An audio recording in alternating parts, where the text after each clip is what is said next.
सीटीईटीची तयारी करणाऱ्या सर्व शिक्षक बांधव भगिनींना नमस्कार। बघा, सीटीईटीची तयारी तुमची जोरात सुरू असेल, पण मात्र परीक्षा जशी जशी जवळ येते तसं तसं काय करू आणि काय नाही असंही होत असतं। मॅथमॅटिक्स मध्ये इथे गुण मिळवण्याची खूप चांगली संधी आहे, कारण तुम्हाला काही उपयोजनात्मक गणितही येत असतं आणि काही जे आहे ते डायरेक्ट जे आहेत क्वेश्चन सुद्धा गणिताचे सॉल्व्ह करण्यासाठी सुद्धा येत असतात। सॉल्व्ह करण्याचा जो काही टॉपिक आहे तो जवळपास 50% असतो, त्यामुळे तो टॉपिक मध्ये एकही गुण जाता कामा नये। व्हिडिओ जर पहिल्यांदा पाहत असाल तर सबस्क्राईब मात्र चॅनलला करायचं विसरायचं नाही। आणि चला आपण डायरेक्ट क्वेश्चनला सुरुवात करणार आहोत। हा प्रश्न तुम्हाला डायरेक्ट 2026 च्या पेपर मध्ये विचारलेला प्रश्न आहे। तर बघा, इथे काही पॅटर्न दिलेला आहे सर, आपल्याला काय दिलेला आहे पॅटर्न, आणि पॅटर्न वरती निश्चित रूपाने तुम्हाला सीटेट साठी प्रश्न विचारले जातात। तर हा पॅटर्न समजून घेणं खूप गरजेचं असतो। पॅटर्न काय आहे तर एक नंबर दिलेली आहे, या नंबरने दुसरी नंबर फॉर्म झालेली आहे, एक पॅटर्न इथे तयार होतो। काय पॅटर्न तयार होतो तर इथे 325 ही नंबर दिलेली आहे। 325 या नंबरच्या पुढे येणारी नंबर जी आहे पॅटर्न नुसार ती आहे 259। जर आपण तुलना केली तर या नंबर पेक्षा ही नंबर कशी होते, लहान होते। लहान नंबर होणार कधी आहे, एक तर त्या नंबर मधून आपण काहीतरी सबस्ट्रॅक्ट करणं गरजेचं आहे किंवा डिव्हाइड करणं गरजेचं आहे। पण आपण ज्या अर्थाने संख्येकडे जर बघितलं तर त्यावेळी आपल्या लक्षात येतं की यातून काहीतरी सबस्ट्रॅक्ट झाला असेल। मग काय सबस्ट्रॅक्ट झाला असेल हे काढण्यासाठी काय करणार, या 325 मधून दिलेली नंबर जी आहे 259 ही आपण सबस्ट्रॅक्ट करून बघूयात। आन्सर काय येतंय तर आन्सर येतंय सर 66। 66 हे तुमच्याकडे आन्सर आलेला आहे, म्हणजे 325 मधून तुम्ही 66 काय केलेले आहेत, सबस्ट्रॅक्ट केलेले आहेत। त्यानंतर पुढची नंबर फॉर्म होताना कशी होते सर, तर यामधून 259 मधून काय सबस्ट्रॅक्ट केलं तर 204 ही नंबर उरणार आहे। तर 55 बघा, 55 म्हणजे तुमच्या एक लक्षात येत असेल, इथे 66 होते, इथे 55 झाले, मग इथे 44 होतात का हे आपण एकदा खात्री करूयात। बघा, 204 मधून जर आपण 44 सबस्ट्रॅक्ट केले तर इथे 0 and 16 बरोबर आहे। याचा अर्थ 66, 55, 44, इथे 33, इथे काय येणार आहे तर 22 येणार आहे, इथे काय येईल तर 11 येईल। या पद्धतीचा एक पॅटर्न इथे डेव्हलप होताना दिसतोय, म्हणजे 66, 55, 44, 33, 22, 11 या पद्धतीने जर संख्या वजा होत गेल्या तर आपल्याला इथे दिलेलं जे पद आहे ते मिळणार आहे। म्हणजेच 105 मधून तुम्ही काय मायनस करणार तर 11 मायनस करणार, उरणार काय आहेत सर तर 94 म्हणजे 94 उरणार आहेत। आणि हे काय आहे तुमचं अचूक उत्तर आहे पर्याय क्रमांक 1। हा प्रश्न 2026 ला विचारलेला प्रश्न आहे सर, पॅटर्न वरचा प्रश्न आहे। आणि पॅटर्न वरचे काही प्रश्न आज नक्कीच आपण इथे सरावाला घेणार आहोत। इतरही काही प्रश्नांची चर्चा आपल्याला करायची आहे। Find the missing number in the pattern, या पॅटर्न मध्ये आपल्याला इथे मिस झालेलं जे काही पद आहे ते आपल्याला फाइंड आउट करायचं आहे। तर काय आहे आपल्याकडे पॅटर्न, कशा पद्धतीचा आहे, इथे 1 चा 12 कधी होईल, जर यामध्ये 11 ऍड झाले तर 12 होणार आहे। इथे किती ऍड झालेले आहेत तर 22 ऍड झालेले आहेत, इथे किती ऍड झालेले आहेत तर 33 ऍड झालेले आहेत, म्हणजे इथे किती होतील तर इथे 44 ऍड झालेले आहेत। या पद्धतीने म्हणजे इथे किती व्हायला पाहिजे तर इथे 55 ऍड व्हायला पाहिजे। म्हणजे ज्या पद्धतीने मागच्या प्रश्नात तुम्ही बघितलं तिथे सबस्ट्रॅक्ट होत होते, वजा होत होते, इथे ऍड होत चाललेले आहेत, संख्या या वाढत चाललेल्या आहेत। म्हणजे 111 या नंबर मध्ये जर आपण 55 ऍड केले तर आन्सर काय येणार आहे तर 166, 166 हे आन्सर येणार आहे पर्याय क्रमांक 4। म्हणून या प्रश्नासाठी अचूक उत्तर काय आहे तर पर्याय क्रमांक 4 हे या प्रश्नाचं अचूक उत्तर आहे। पुढच्या प्रश्नाकडे जायचं आहे सर आपल्याला, find the missing number in the pattern. या पॅटर्न मध्ये आपल्याला खूप छोट्या छोट्या नंबर आहेत सर, 1, 3, 2, 4, 5, 7, म्हणजे यामध्ये आपण 2 ऍड केले, यातून 1 मायनस केला, यामध्ये 2 ऍड केले, यामधून 1 मायनस केला, 2 ऍड केले, यामध्ये 1 मायनस, हे थोडंसं हेक्टिक जर वाटत असेल तर मग मात्र आपण जर पॅटर्न कडे काळजीपूर्वक जर पाहिलं तर मात्र तुमच्याही पटकन लक्षात येईल 1, 3, 2, 4, 5 7 म्हणजे ग्रुपिंगने पॅटर्न तयार होतो का? तर होतो. या ज्या नंबर आहेत या ऑड नंबर आहेत, या ज्या नंबर आहेत त्या इव्हन नंबर आहेत, बट कशा ऑर्डिनल आहेत, या आहेत ऑड नंबर. याच्या पुढे ऑर्डिनल काय येणार आहे? पटकन असं वाटू शकतं की 7 च्या नंतर 8 10 होईल आणि घाईघाईमध्ये अशा सिली मिस्टेक्स परीक्षेला रिअल मध्ये होतात. तर बघा, इव्हन नंबरच्या पुढची ऑर्डिनल जी काही पेअर आहे ती कोणती असेल तर ती असणार आहे 6 आणि 8. म्हणून याचं अचूक उत्तर काय होणार आहे? 6 आणि 8 हेच होणार आहे सर. परीक्षेला अशा सिली मिस्टेक होण्याचे चान्सेस असतात कारण आपल्यावरती प्रेशरायझेशन असतं.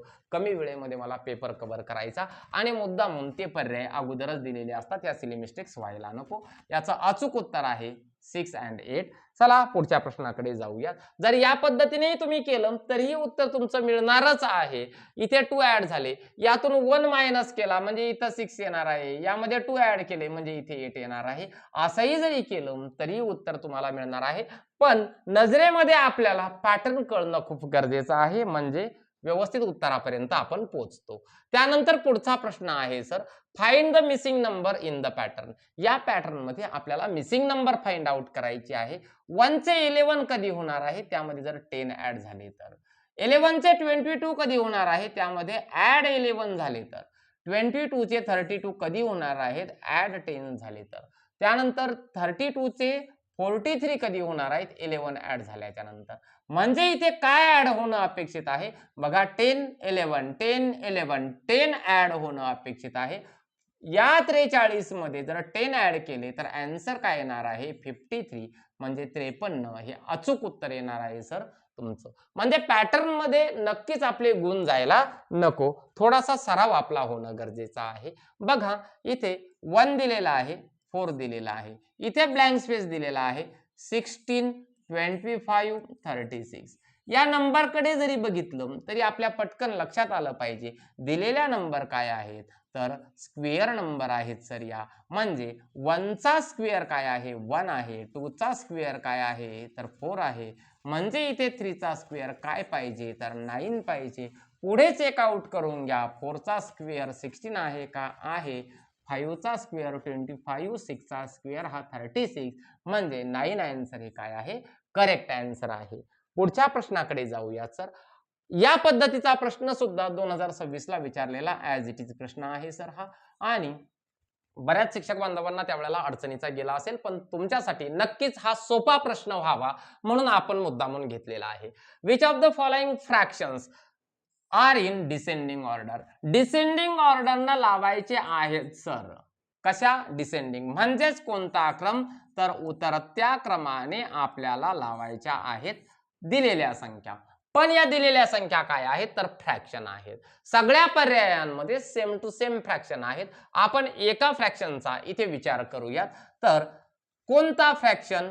अल्टरनेटिव्ह नंबर 1 चा आपण विचार करूयात. 4/5, देन 8/11, देन 5/9 आणि 3/7. बघा, फ्रॅक्शनची तुलना करायची कशी? असेंडिंग डिसेंडिंग लावत असताना आपल्याला तुलनाच करावी लागते. तर सगळ्यात महत्वाचं हे आहे की हा जो काही फ्रॅक्शन आहे, वरच्या डिजिटला आपण काय म्हणत असतो? न्यूमरेटर, आणि खालच्याला डिनॉमिनेटर म्हणत असतो. न्यूमरेटर आणि डिनॉमिनेटर या दोघांनी मिळून काय तयार होतो सर? तर फ्रॅक्शन तयार होतो, आणि ही आहे फ्रॅक्शन नंबर.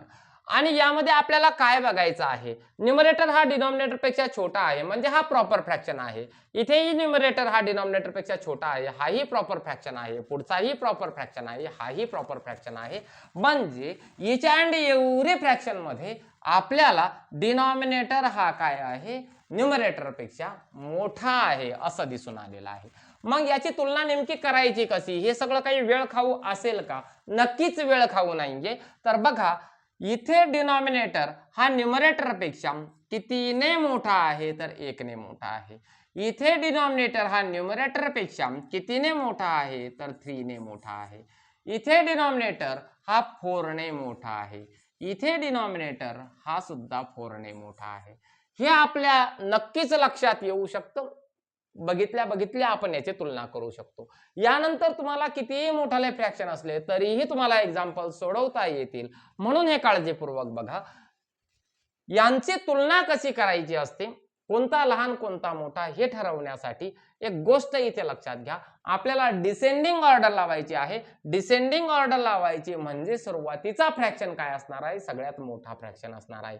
यातील सगळ्यात मोठा फ्रॅक्शन आहे कोणता, तर 4/5 हा सगळ्यात मोठा फ्रॅक्शन आहे.